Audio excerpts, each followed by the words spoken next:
as I was saying, often there is a belief in society that Indigenous people had lost their language or had lost their culture, and of course none of this is true. You do not get up one day and leave your culture or your language in the back seat of your mate's car, for example.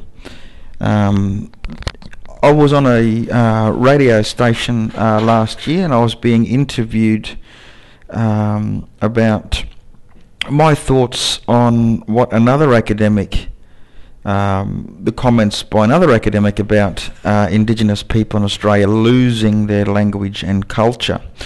And the lady asked me what I thought about this, and I responded by saying that Indigenous people in Australia have never actually lost anything, that these things such as culture and language were actually intentionally damaged and destroyed through official government policy.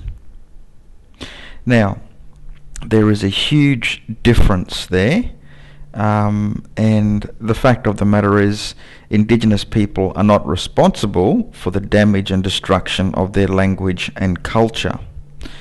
Just people saying that they've lost their language and culture is people saying that they have had their language and culture intentionally destroyed and damaged through official government policy.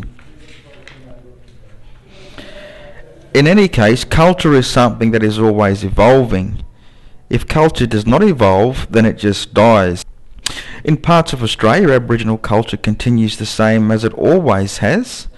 And in other parts there have been changes, but there is still a very strong Aboriginal culture. There is still very much in Australia today this entrenched social belief that you have to have certain physical characteristics, or you have to be living in poverty to be a real Indigenous Australian. Now, this is misguided and is only about keeping people in their place. So as soon as people rise above this, society will say they are not real Indigenous people, which is just, as I said, misguided and untrue.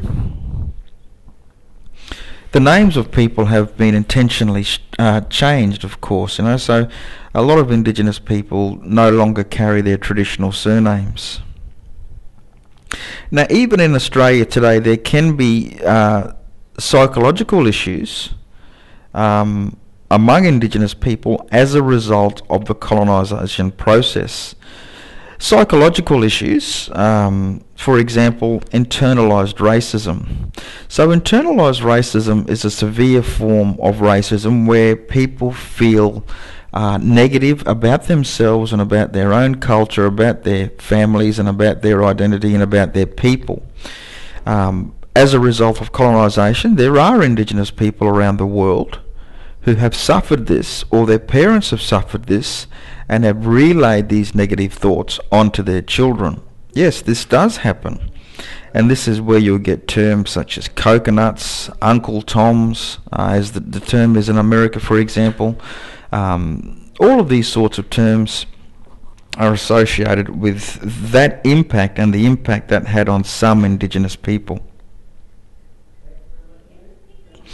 So in contemporary times, Indigenous people are able to begin constructing their own identities and images and relaying and portraying these constructions and identities onto us.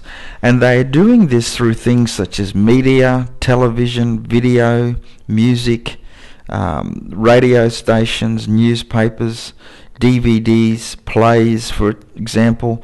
All of these things now provide them with the opportunity to tell the rest of Australia who they are from their own perspective. And as I said at the beginning of this lecture, in recording 1, they didn't have the power to do this for such a long time. Now, what we see in contemporary times is Aboriginal people developing their own local and regional identities. For example, Indigenous people in Queensland refer to themselves as Murris. Indigenous people in New South Wales and Victoria refer to themselves as Kooris, and the Aboriginal people of Western Australia refer to themselves as Noongars. In the Northern Territory, there is no one term for Aboriginal people. People identify with their own clan and their own tribal groups. And as I said earlier, you can see this when you go to a conference, for example, and there is an Indigenous speaker. And this person, if you have a look at their abstract, are not saying that they are Aboriginal. What they are saying is, for example, John Smith is an Alyawara man from Central Australia.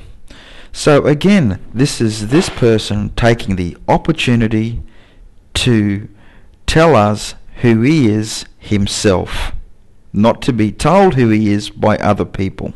So increasingly, Indigenous people in Australia are rejecting terms such as Aboriginal, Indigenous and Native because they are Western terms that were placed on them and were used to destroy their tribal identity. Okay? Long before colonisation, Aboriginal people did not refer to themselves as Aboriginal, Indigenous or Native, and increasingly today they are not referring to themselves as these terms either. So what we've talked about in this recording and the previous recording, part 1 of this one, is the issue of identity and the issue of power.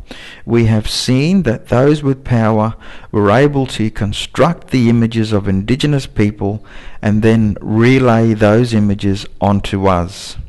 Indigenous people did not have the power to contribute to those images, and therefore much of what we know about Indigenous people today is incorrect, and it was intentionally misguiding and incorrect.